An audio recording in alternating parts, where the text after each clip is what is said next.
Ang kalusugan ng mga bata ay isang pangunahing alalahanin sa anumang komunidad, lalo na sa mga murang edad na dumadalo sa mga daycare center.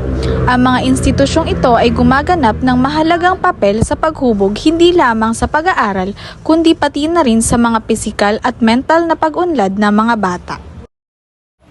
Ang pag-aaral na ito ay naglalayong tuklasin ng iba't ibang perspektiba ng mga magulang sa Barangay del Pilar tungkol sa kalusugan ng kanilang mga anak sa daycare na maaaring magsilbing batayan para sa mga intervention at patakaran na tutugon sa kanilang mga pangangailangan at magsusulong ng isang mas malusog na paligiran para sa mga batang daycare.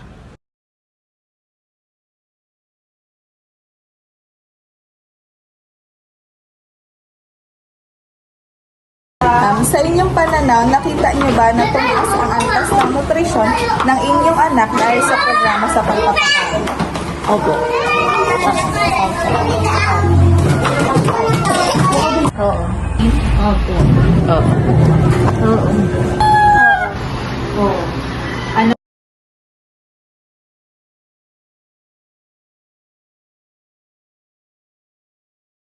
Ano ang mga bahagi ng programa sa pagpapakain na sa inyong palagay ay pinakamahalaga sa pagpapabuti ng nutrisyon ng mga bata? Sapat naman yung hinahandang pagkain. Gulay. Masabi ko yung opo. Halimbawa po ay masusustansya po yung mga Ayos na pagpapakain. pagpapakain ng mga gulay, prutas. Yung tayo feeding ko sa daycare. Pagkain ng mga masusustansya at saka gulay. Halimbawa po, nagpapakain po ba ng masustansyang pagkain? Siyempre, pagkain ng masusustansyang pagkain. Gulay, pagpapakain ng gulay?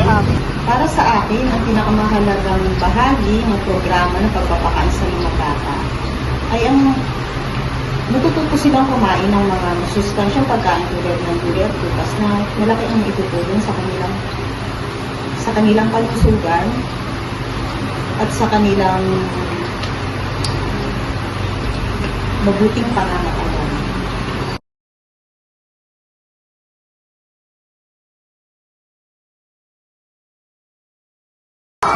Sa inyong pananaw, kasiya-siya ba ang ipinapatupad ng tagapamahala ng programang inilunsad ng daycare center? Opo.